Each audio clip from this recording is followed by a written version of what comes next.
The week has been filled with some things. I guess right off the bat, yeah, the darkest. I keep saying darkest What's dungeon with that? because It's like, I'll tell you, it's simple. DD2. is it DD2? DD2 is a Yeah. shortcut that has already been filled in my brain. DD2 in my brain is a filled spot. Oh man, I hope you're not into Gears of War or God of War. Yeah, I not neither really that much, so it doesn't matter, right? But it's very hard to hit the brakes. Okay, so every Darkest time. Dogma. Darkest 2. Dogma 2. Yes. Yeah. Um, that I went back in after the streamed it obviously, and then So I heard that your stream experience was wild and crazy with NPC relations. Was it? I was told that you took a trip to the Capitol and most of those NPCs died along the way.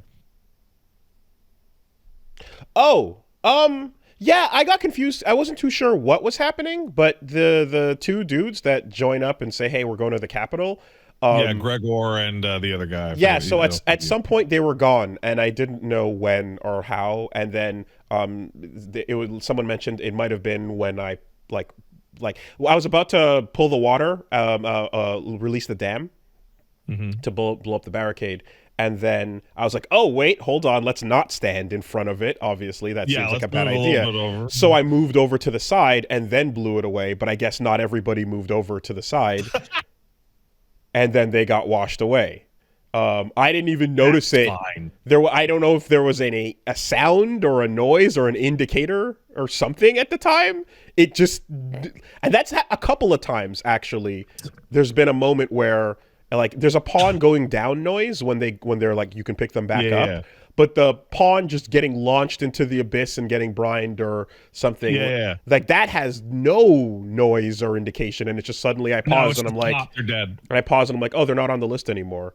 And a couple times I've paused and I'm like, wait, my pawn is gone, and then it's like, wait a minute, unpause, now they're back.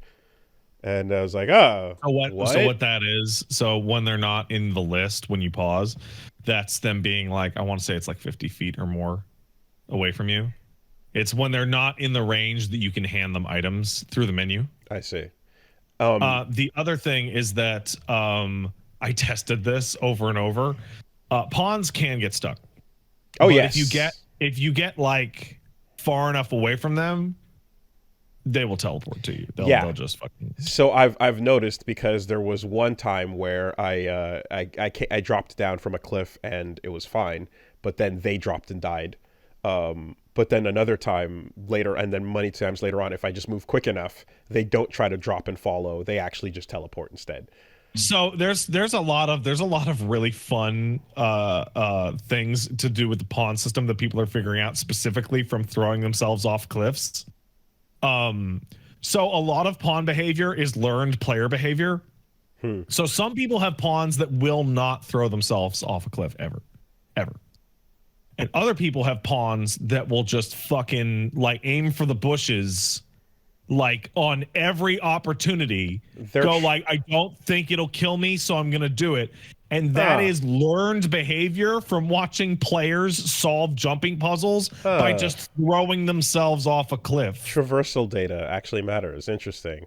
I picked up a goblin and threw it at a different goblin. And ever since then, Big Page is grabbing enemies to throw and yeet at other enemies. So this is probably bad, considering a lot of platforming puzzles are being solved with levitation, which not everybody has. Fine. There are some platforming puzzles being solved in fascinating ways that I would never have thought of. In particular, I can't get across this gap, but I can pick up a pawn and throw them across the gap. Okay, now they're there all across the gap. Now I'm going to go all the way to the top of the cliff and throw myself so that the pawn catches me. And now we're both across. Whoa. Because pawns will catch you if you fall off a cliff near them. Wow, okay. Huh. Yeah, I also noticed my woolly pawn, like, well, one, if a fucking ladder is nearby, holy shit, look at that, it's a ladder. Yeah, Did you see it? And then going up to the like climbing up on like little ledges and then doing the shield bounce, getting into the super jump position, where it's like that. I don't have anything to grab onto. This is not a good time for this. Also, Big Page doing that in the middle of fights where it's like running up to me and then doing the shield bounce, and I'm like, I'm a mage. It's time for uppies. I'm a mage. There's uppies does nothing for me. So no, hey, here's the thing. Uppies does do something. So I'm playing a thief, right? So a thief has a lot of good climbing abilities on enemies. So when Big Page runs up to me and gives me uppies, that is the ability to go from the ground to the Cyclops' eye in one shot and then just start stabbing away. But no, there's a secondary. Mm-hmm. If you see a treasure chest that is totally unreachable, like genuinely unreachable, mm-hmm. and they go, hey, there's a treasure chest up there. Nobody can reach it. And you hit the go command, mage pawns will try and float over to it themselves and pick up the item, and warrior and fighter pawns will try and launch you up to the edge of the fucking platform and let you grab it. Oh, I've seen that too. Trying to teach Big Page how to do that, and she's doing a little bit better now. Oh no, I've seen that too. That's not what I'm talking about. As a mage in the middle of a fight against a griffin, and like I'm just getting launched up, and I'm like, I'm not going to grab onto that thing. I'm not trying to. You know what? You're right. That works better for other classes. Yeah. Please don't run up to stop fighting to run up to me and launch me. I'm good over here, thanks. That's the plan. I'm gonna stand over here and I'm gonna light this griffin on fire. Yeah. I should mention as well, of course, that this is hashtag sponsored opinions. These are well, no, I was not paid money. I was just given a review code. Okay. So this is hashtag I got given the game for free early opinion. And all the disclaimers that come alongside that. I think the fact that I'm a Dragon's Dogma 1 fan is a much grander source of bias than anything Capcom could have ever given me. Mm-hmm. That, the second time, so going back in for a little bit more, so first of all, I had a really, insane sequence of playing, so I got up to the Nameless Village, which is kind of just up through the forest off to the side somewhere. No, okay, it's a location. There's a place called Nameless Village. All right, it's a location. You meet some people there. Get there so fast. I don't know what you're talking about. Okay, well, when you talk to Brant and he gives you a bunch of quests to do before you can, move forward in those. Okay, yeah, all right. So that's what's happening. Because I spent 14 hours before meeting Brant at all. Okay. Yeah. It's interesting because some of that is also being because I'm I want to see what's next. I want to get the flow of what because there's wandering and kind of just meandering about. And then there's the missions, and I kind of want to see how that's moving. Yeah. So yeah, at some point got moved forward towards the forest, and then checked that out. And then past that, got to the next point of interest was a cliffside, and I walked up to that cliffside, and a golem was fighting the griffin. Oh fuck yeah! And I was like, oh shit, okay, we got one of these big battles going on, and they're swinging at each other, and then some random archer is also involved. So I ran up, got in the fight. And then the griffin fucks off, so then we fight the golem. And it's a full-on whopping serious fight. It's this is pretty much the limit of where my levels are at right now, but managed to do it.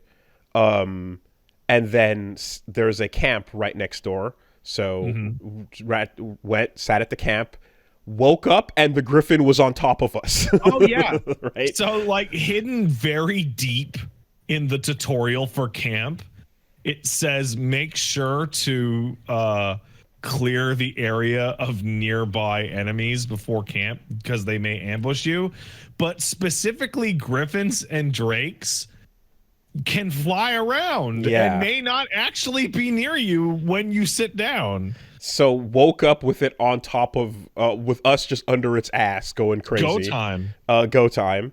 So fought that and beat it down, and then like with its like last little bit of like its last life bar, it fucks off and flies away, Monster Hunter style. So it's like, oh shit, okay. So then, Hey, let me ask you, now that you've gotten your hands on Dragon's Dogma and felt the way it feels, would you believe me if I told you that somebody from Capcom USA literally said that the plan for Dragon's Dogma is to trick North Americans into liking Monster Hunter?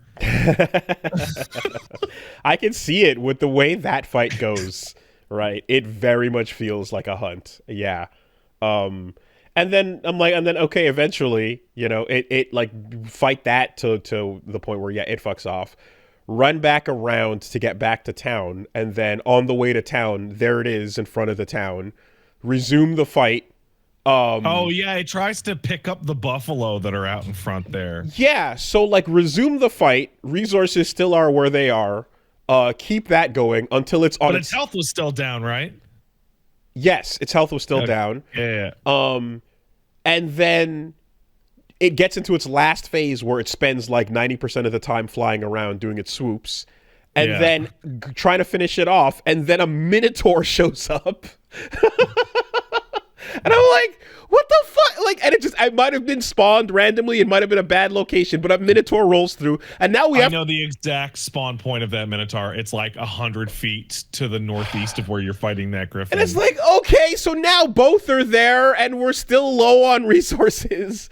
I'm like, all right, well, now we're focusing on this, and then the Griffin fucks off again, and I don't know where it goes for the third time. It goes back to its nest. And then we focus down the Minotaur, and then beat the Minotaur, and then as that's done, and before I can even do the like, yeah, good job, a bunch of goblin fucks are just around where the buffalo are anyway, and resume. And it was an insane quintuple battle sequence to just like, what the fuck is is this like one random bad spawn moment into another? It felt like it.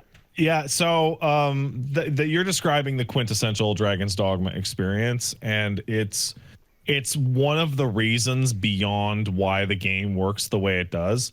So this actually segues really nicely into the discourse about the microtransactions. I'm not going to go too deep into it. There's a bunch of completely useless Capcom-style microtransactions that I saw some people calling salaryman microtransactions because they're the same kind of buy an item here that like Tales games do. So the shitty like orb buys that they put into DMC as well, this DMC and the ones for RE4, and I looked at those in the review period and then went, oh, that's stupid, and then ignored them and then completely forgot they existed. But a lot of the gut feeling beyond that comes from there are fast travel items like called port crystals, which are fast travel points you can put down that you can buy via the microtransactions. And people look at that and they go, hey, wait a second. This game has the most punishing fast travel system of anything I have ever played in my life.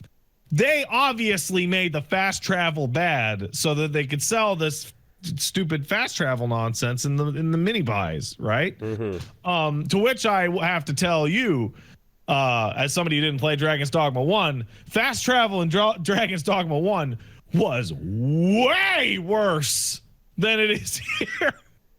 And one of the reasons why fast travel is so limited and so bad is that they want you limping your ass around the countryside and having problems fall out of the sky on top of you in situations where you go, I don't think I can handle this. And right when you're finally about to handle it, here comes a Minotaur to make you feel like you can't handle it again. Right, which is kind of what I had happen to me, where just everything's dropping on top of my ass on but if you were limp just back like, to the capital.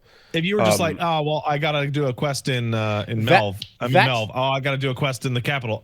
I'm in the capital. That said, though, like, that's a design I can respect when it's meant to be, like, that level of bullshit. Reminder that I love Darkest Dungeon, and I also fucked my way through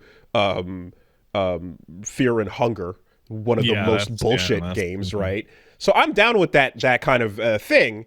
But it is shitty still when it's like, yeah, but here's an out and you just got to spend on it, right? Yeah. That's still a shitty thing to do where you're like, we've designed it because we want you to feel this way, but if you don't want to feel this way, So here's the thing: that even still if you sucks. did, even if you did spend the money, you would still feel this way because the item that you use to travel to those fast travel points are insanely prohibitively expensive. Mm. Fairy stones, the item that you throw into the sky to fast travel to a port crystal, costs 10,000 gold. Hmm. Like they are absolutely Oh yeah, and I'm ridiculous. I'm dying.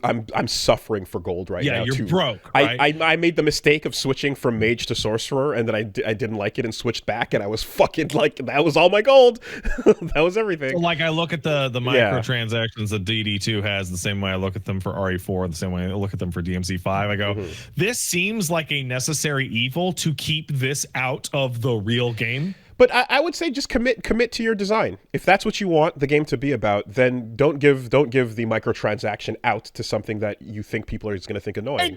And You I know. have a sneaking suspicion that since we have seen this in every single Capcom game for like 8 years, that it is not on the dev team to decide that some of these things go in. It seems like it, given the nature of It DMC getting that, and yeah, it, even it makes me think about like Street Fighter getting like all the characters are reasonable and here comes $400 of nonsense Ninja Ninja Turtles Turtles crap. costumes, yeah, and like DMC4 Special Edition as well, where it's like, like this is a game that was already fucking older. You added some new content to it, but the same concept applies. Yeah, I think it just basically like makes the design of like you're supposed to struggle and like I'm running back to the capital to Melv with like low resources and all that, like all of that. You make it by you make the player commit to that, I think and I and think and it the helps. core of it. Go ahead. After you, sorry. So, Okay, no, no. after you. Well, just the idea of like that slog and that suffering and all that, and then having this kind of micro mini buy to buy your way out of it. Yeah.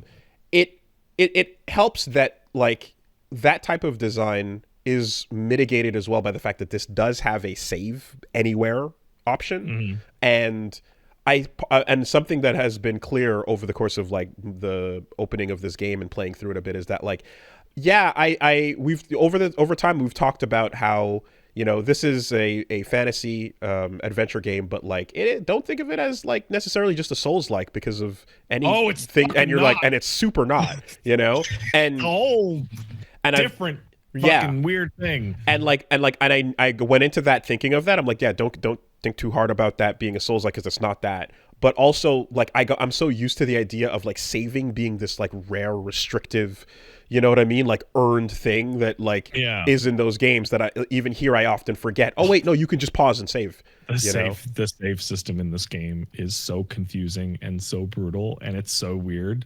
It lets And you. I love it. It's weird that you can upload things and still undo progress. So, okay, here's how it works. There's two. Okay. So before I go into the save system, I want to say that like the biggest crime that the Dragon's Dogma 2 DLC commits is that I am personally of the belief that nothing in this game was changed to accommodate this DLC. This seems like a must-have checkbox for some kind of investor mandate or some shit. But it does reasonably so cause doubt in the average person that, hey, did they fudge these fucking numbers to make me more willing to buy this? I don't personally think so, especially after I played DD1 and fast travel there was way worse and way more restrictive. That they then back down on in Dark Arisen. But it gives that doubt of like, was this fucked with to get more money out of me? I have one in mind, but Yeah. Which one's that? I'm curious. the fact that I had to jump over to a different account to start a new game to show off the beginning of the game, and I couldn't find a way to resume the save I already made with the pawn that I uploaded is ridiculous. If this were a console, you just go to save and erase your save, but on PC, I had to switch to a different account for an hour. So It's super goofy. So this is the really fun part because everyone's complaining about certain things. They're like, why'd they do it like this? And it's like, dude, in Dragon's Dogma 1, it actually worked the exact same way with one notable difference. There was a new game button on the screen. Okay. that would immediately erase your singular save file entirely. This led to my favorite bug I have ever encountered in my Oh, life. you told me about this. Yes. Yeah. Where the pawn save wouldn't actually leave. Yeah. And so you would load into a brand new game and like a year and a half of pawn rental currency would slam into your new game. And I think that's why it's different. I think their solution to that nonsense is go, well, you can't start a new game. I had to ask Capcom because in the review thing, they're like, hey, if you're going to stream the game, can you please start a new game? And I had to email the lady and I was like, how do I start a new game?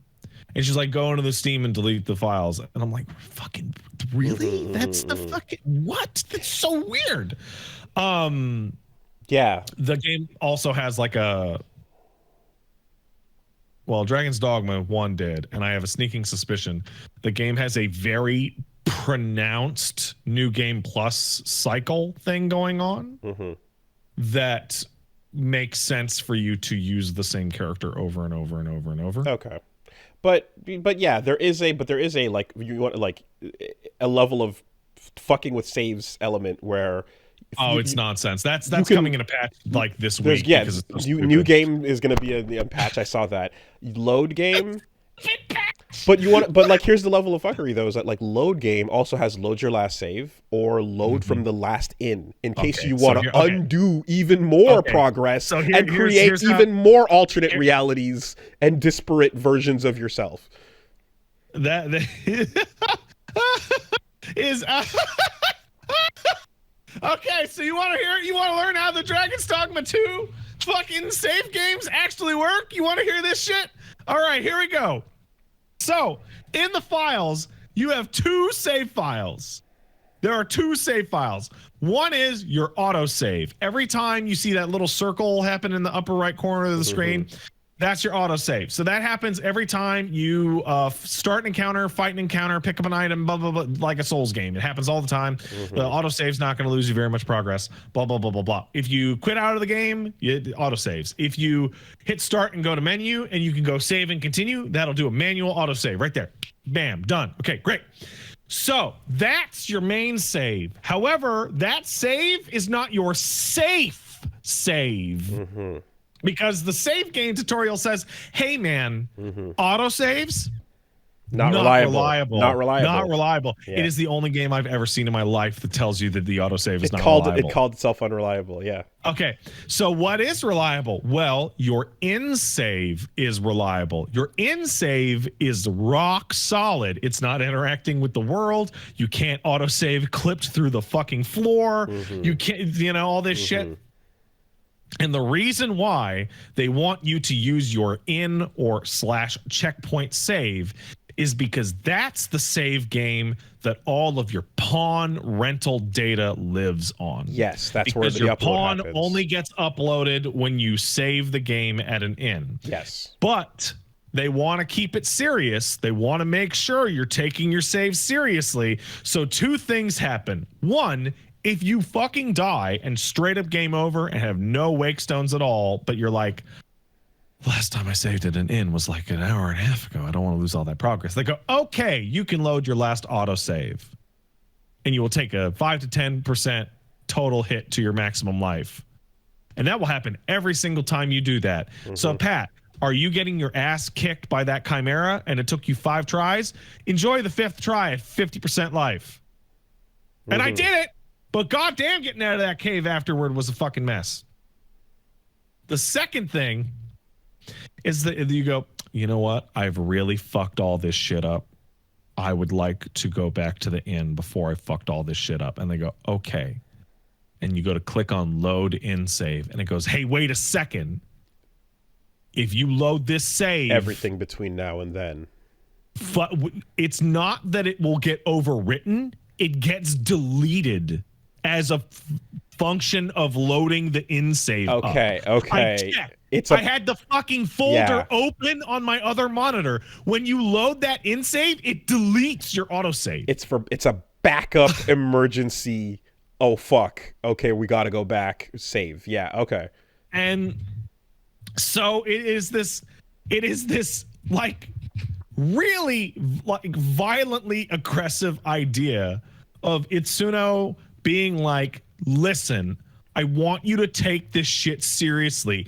If you play a quest or go somewhere, for example, and Gregor the Knight, who has multiple quests associated with him afterwards, and you just wash him out with the river and fucking kill his ass, deal with it unless you want to lose 2 hours of progress. Oh, really? Is that the case for Gregor then? Yes. Oh, well, too fucking bad. Deal with it. Fucking deal. Okay, and if you got to the Capitol, you fucking rested at that inn. I got to the Capitol. They said you're not allowed in, and I snuck around the side, and then Brant said, "Hey, leave him alone. He's clear in my book." Fucking live with it. Yeah. Okay, Woolie, when we were on the stream and I was playing my own quest in the background, right? There was a quest in which a little poor girl happens to look just like a little aristocrat boy, and he's like, "Listen, I need this girl to take my place so that I can go out of town and my mom's not gonna freak out because my mom freaks out when I leave the house." And I go, "Okay." And he's like, "Oh, I'm gonna go to Melv, and I need, there's Cyclopses out there, but and I need anti-poison shit. So like, you know what I'm gonna do? I'm gonna get a Cyclops eye, and I'm gonna get an anti-sleep potion. I'm gonna get an anti-poison potion, and I'm gonna fill in all 3 slots of your inventory. And he's gonna go back, and I'm gonna rest a whole day, and then I'm gonna fucking wait, and then he's gonna come back, and then look, mom caught both of them there, and she is screaming, 'Get this poor person out of my house.' And the quest ends with me getting like 500 gold, and everyone's just standing around kicking rocks going, oh, I don't know. And I'm like, what the fuck? That's like the best option to the... And then I'm like, no. The best scenario of that quest would have been me failing to give him the things to protect him so that he would die on the trip. And then the poor girl would replace him, and I probably would have gotten a better result from that quest if I had fucked it up. But then it saved. And I was like, I guess I'm just gonna have to live with that. I don't know if that's the right. I don't know what that's the fucking right quest. I don't know. Every time something comes up here where it's like, yeah, you should have seen it back in Dragon's Dogma 1, I'm like, okay, but 12 years later, why not smooth that out though? No, because why not? Because the speed bumps are the point. The friction is where sparks fly. That's good. That's good that I thought that. That's a good one. People, okay, do you remember when Dark Souls came out and people went, oh my god, finally a game that's like going to take me seriously and it's not going to treat me like a baby with a bunch of ridiculous tutorials and they're just going to throw me in there? Do you remember that? And like, it's hard. Yay, it's hard. Yeah, yes. But you remember that feeling, right? Dragon's Dogma is for people where they're like, the game doesn't spit in my face enough. Okay. I need more spit. Okay. Once again, there is something that you can applaud when your design is like, no, you're going to have to, this is going to hit you. This is a wall, and it forces you to, like you said, take it seriously. But that can't be, that doesn't uncover every little thing that has weird bumps and hiccups. Oh, it absolutely does. Woolie, do you want to talk about AIDS? We can get in. I mean, you can get into Poneria if you'd like. Do you want to talk about Dragon's Ligma? Okay, that's another thing. That's like, okay, because I caught that, like, I had the pawns talking about how, like, oh yeah, there's some kind of disease apparently we can get, and then I was like, oh okay, and they mentioned it a couple times now, so I was like, that's interesting, and then it got spoiled for me, like what the result of that is. So hey. Over the next 5 or 10 minutes, me and Woolie are going to talk about the disease that your pawns can catch in Dragon's Dogma 2 called Dragon's Plague. All right? So we're going to talk about Dragon's Plague. So Dragon's Plague infects your pawns, and pawns that you hire can infect your pawn with Dragon's Plague. Okay? And also, fighting dragons or drakes can infect your pawn with Dragon's Plague, and then your pawn can infect other pawns with Dragon's Plague if you send them out. When you get a pawn in your party that has it, you get a big old tutorial. A giant splash screen that says Dragon's Plague is a dangerous affliction that pawns can get. It is noted by inability to listen to the Arisen, and if not treated, will lead to calamity. Now, Pat, the last time I got this message, I was playing Sekiro, and they said that people coughing is bad. Yeah, and what actually happens in Sekiro when everyone gets sick? They just start coughing. Right, yeah, nothing happens. Do you know what happens in Dragon's Dogma 2 if you don't treat your pawns with Dragon's Plague? I've heard. They go crazy in the middle of the night the next time you rest at an inn and slaughter every NPC within 200 feet. By the way, if you scroll to some websites or some news websites are just putting the spoiler out there as the title of the article, mind you. So people are sitting, like, going to sleep in the middle of the main city and having every single character in the castle, in the town, dead. Yeah. Okay. Dead. Now that is sick. That's awesome. That is a crazy, awesome calamity that could unfold and and the game is gonna force you to roll with that. That's nuts. That's a cool, crazy thing, right? Accounting for that being a possibility in your design, and then it's reminiscent of how you guys would talk to me about old Fallout, right? Yeah. Where you're forced to just roll with the consequences of things. Agreed. So here's where it gets really fun. So on the internet, do you remember the meme about, like, oh, I got to kill all the NPCs in town to improve my frame rate? You remember that? That was last week, right? Not really, but now I fucking get it because okay, Melv just. Well, guess what? Like a week later, this fucking event happens that kills all the NPCs in town and increases your frame rate, and people are going, "What the fuck? How could this happen? I don't understand." But here's my favorite part. My favorite part about Dragon's Blight is that the general consensus, people are screaming, "Oh, this is the worst mechanic ever. It's so ridiculous." And it's like, when you get one of these characters, you get a tutorial prompt by default. Like, it forces the tutorial when you encounter them. Mm-hmm. Second of all, the pawn's eyes literally glow with evil energy the whole time they're sick. Yeah. They walk around going, "Oh, my fucking head, I'm so fucking sick." And then you tell them to do commands and fights, and they go, "Fuck off, Arisen. I don't give a shit." Yeah.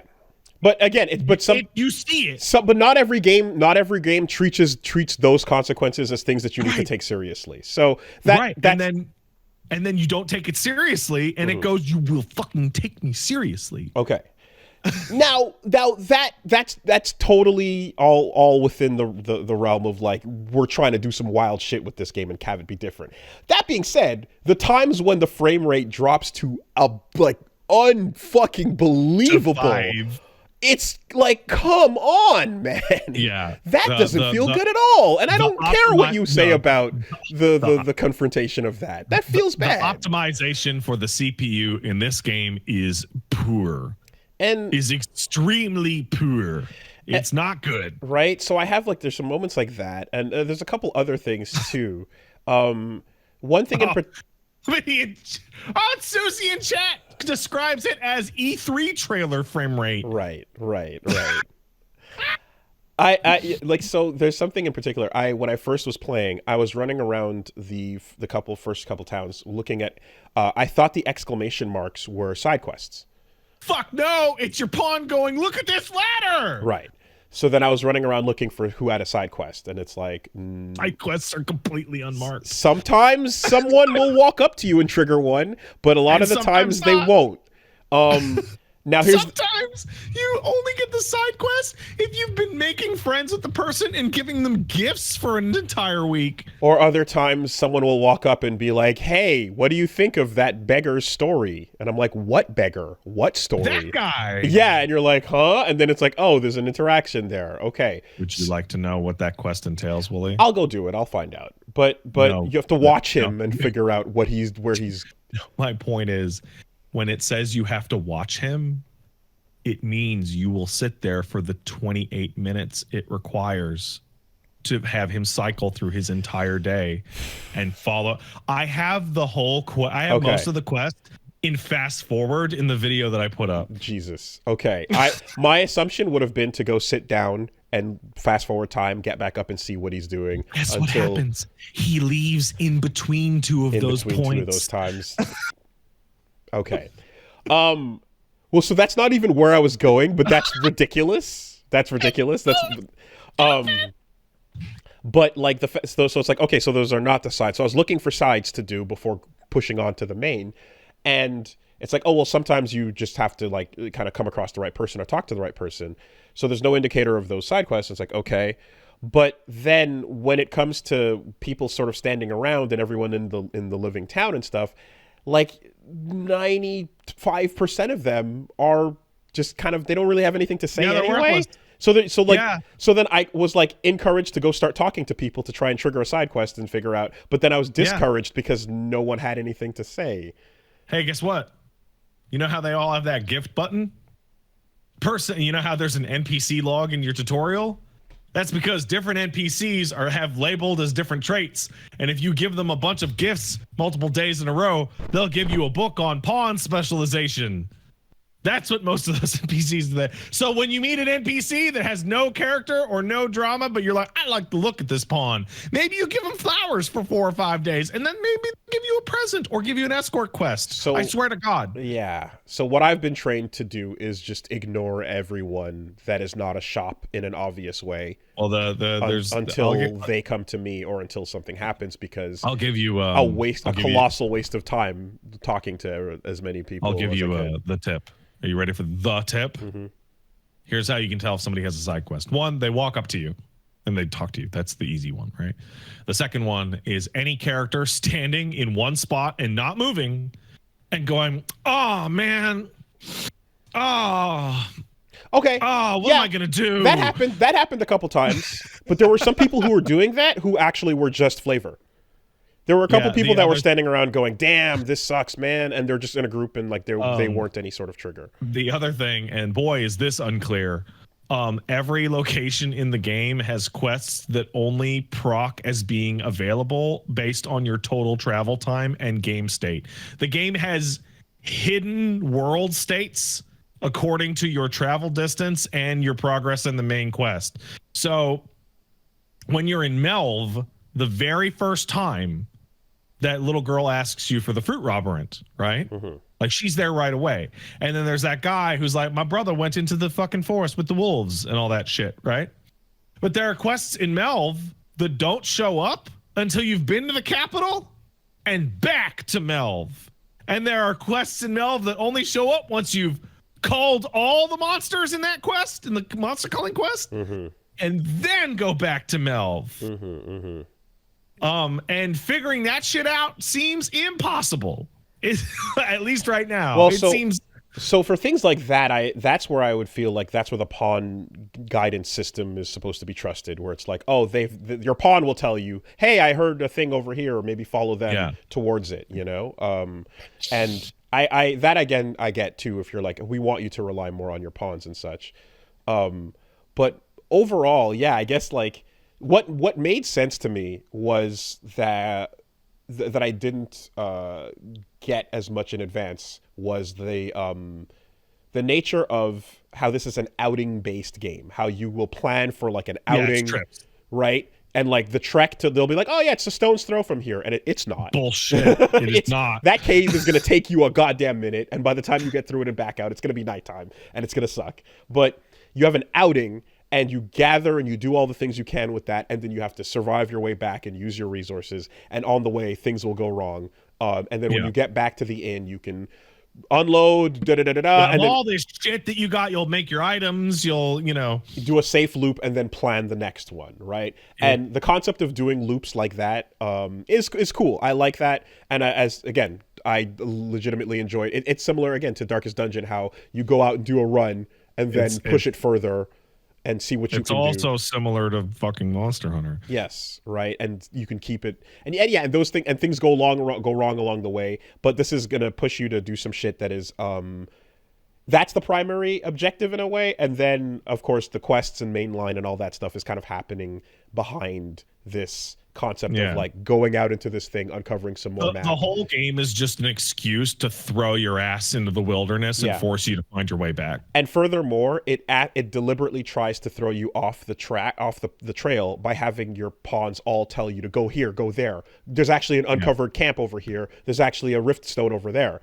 You know, and so they want you to kind of get turned around and lost. Or maybe you're taking the fucking ox carts from Melv to the capital, and maybe 200 feet in, a griffin attacks it and smashes the cart to pieces, and you're just gonna have to fucking walk now. Right. That I definitely get the flow of now that that's cool. But just the things that are held together with duct tape and string are just so like as somebody who has beaten the original game like 5 times, there's parts that you can tell are like, man, I'm kind of shocked you didn't put more work into this even after you said you were. But most of it, and I really mean most of it, was for Dragon's Dogma 1. Itsuno went, I want to make a game for freaks. And 12 years later went, I want this game to still be for freaks, but more. Mm-hmm. Like, this feels like the same kind of Eastern Ukrainian stalker energy being put into a Capcom game. And I guess I'm just like, all of that for freaks aspect to it, can still be in there with more polish that makes things like, you know, not polish in the sense of make it easy so the plague doesn't actually have a commitment. Frame rate was higher. That's what they need to have a better frame rate. That's what they need. Yeah, the you know, like again, the pawn death without knowing what happened, and the talking to the guild master, and then Woolie's gone, and then it's like, wait, cancel, talk to him again. Woolie spawned back. You know, so I made a overall just things are. Yeah, I called it Dragon's Dogma was my favorite 7 out of 10 game ever. And Dragon's Dogma 2 in my preview, I said it feels like it's just great, it's finished, it's done. And I spent a lot more time with it. I feel like I should have done that to be like, this is the best 10 out of 10, 7 out of 10 game ever. Way better than Dragon's Dogma 1. It's like kind of the way that I describe Witcher 1, in which like it is a fucking fucked up game for crazy people. Mm-hmm. Like a lot of the things that people look at for this game are like, why does it do it like that? Like, why does this game act this way? That's so awful. And I'm just sitting there going, yeah, that's terrible. I love it. Like, I can't get enough. Like, I can't get enough of this game's weird jank. Okay. Yeah.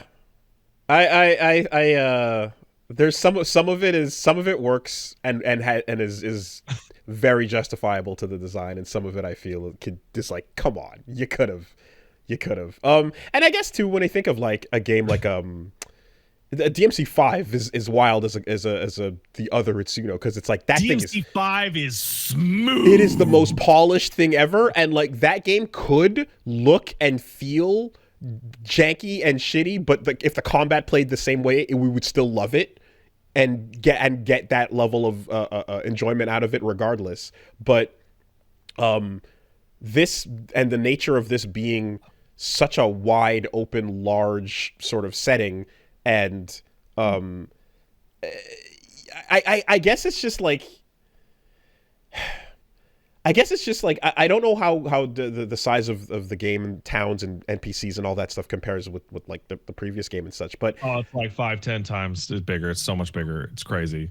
Okay. You have already explored in your current playthrough approximately the amount of space that Dragon's Dogma 1 had in totality. Like, I'm not even joking. Wow. Like wow. Like genuinely. Okay. Holy shit. Because I guess I'm just thinking of like the kind of glow up you expect of a franchise, like when it comes out, like more than a decade later and such, is usually like one where you take the core of those things that were the best and you hold on to those things. Yeah. So they said, hey, listen, you remember Dragon's Dogma 1? Okay, so I'll tell you right now, there's a quest in Dragon's Dogma 1 that the entirety of Dragon's Dogma 2 is based off of. To the point where the starting location of DD2 is the end point of that quest in Dragon's Dogma 1. In Dragon's Dogma 1, there was a quest where you had to chase a griffin all the way to what was called the Blue Moon Tower. That is nearly a one-for-one recreation of the excavation site in DD2. Right? Okay. So you would leave the capital and you would go north and you would fight a bunch of wolves and you would fight a bunch of goblins. Then you would see a healing spring, and then you'd fight some harpies, and then you would go through a valley, and in that valley there'd be a lot of wind, and your character's weight and height would affect the amount of wind. And then you would push into the valley, in which you would get into a desert area, which is the second area in Dragon's Dogma 2. And in that desert area you would fight a big golem, which is a big set piece moment in Dragon's Dogma 2. And then you would push through that desert and you would be barely scraping by, and then you would see the gigantic Blue Moon Tower. And then at the top of Blue Moon Tower, you had to fight the griffin. And then after doing that, they said, now go back. go the whole way turn back. Around. Oh, geez. Yeah. Okay. Right. And that quest takes an hour. So for Dragon's Dogma 2, when you go to the capital, how long does it take to walk to the capital? It takes about an hour, and you get your ass kicked the whole way there. And every single outing feels like it is based off of that very specific quest, because that was the highest high of that game. I see. And they said, let's just make the whole game like that. That's my gut. So Dragon's Dogma is a game in which you didn't bring an archer with you, and so you're like, oh, these fucking harpies are unbelievable. They're kicking my ass, and then, oh no, they picked me up and they threw me off a cliff and I barely survived, but my pawn caught me. And then, oh no, we got to turn around, but it's nighttime to get caught by a griffin at night. I don't know where the griffin is, so you light the griffin on fire, but then the griffin stops being on fire, and then you're on top of the griffin. Griffin flies away, and you don't know where the fuck it's going, so you smash it in the head until it falls, and then it breaks your fall, and you get a little bit of experience, and you go back to home. You're like, oh my god, that was crazy. You put all your shit away, go to sleep, you wake up. Your pawn has killed every NPC in the entire city. You don't know how to solve it. And then some players are telling you maybe there is a way to solve it. Maybe there's a special item you can get later in the game. It's a big secret. You could be able to solve it, but you don't know how to get it. And then you go to try and get that item, and then you fuck it up. And you're just going to have to live with it because the autosave happened, and your last in fucking thing was 4 hours ago, and you're not going to redo that shit. And you get out there, and you're so frustrated. But then you get back to town, and you get the Final Thief ability, which looks really cool and plays like a good action game. And you go, ah. Actually, Dragon's Dogma 2 is a game where you sit down to cook and you go, holy shit, that's the best looking meat I've ever seen in my life. Oh, wait! That's meat.mp4! You almost got me. It's you son of a bitch. You fucking, you played a video of meat and you tried to make me think you had a good, how dare you? It's just a video. It's fucking just a goddamn MP4. Yeah, that is, that's what that game is. Like, and you know, in a world of fucking the FF dishes and Vanillaware and Ghibli and the bread in Yakuza, I'm like, oh my god, are they throwing down the gauntlet? They're not throwing down the gauntlet. they've admitted defeat on day one. So they did an interview with that. I heard that showed up, and they were like, we could have spent the money modeling it, or we could have eaten it. So we cooked it up and then we ate it. Yeah, we want to eat the meat, actually. Yeah. Anyway, so yeah, that's a fucking interesting. That's an interesting one. I'm gonna keep poking it with a stick and see what happens. I want to see what's going on. That's kind of a lot of that dogma is you poke it with a stick and it does like a weird thing and you're like, ew. but then you poke it again and you're like, maybe I don't, ew. And then you do that enough times and you're like, Yeah, Yeah. that's gross. Yeah, I might again, like class switching was again a very expensive mistake, but as soon as I'm abundant in cash, I might Yeah. fuck around.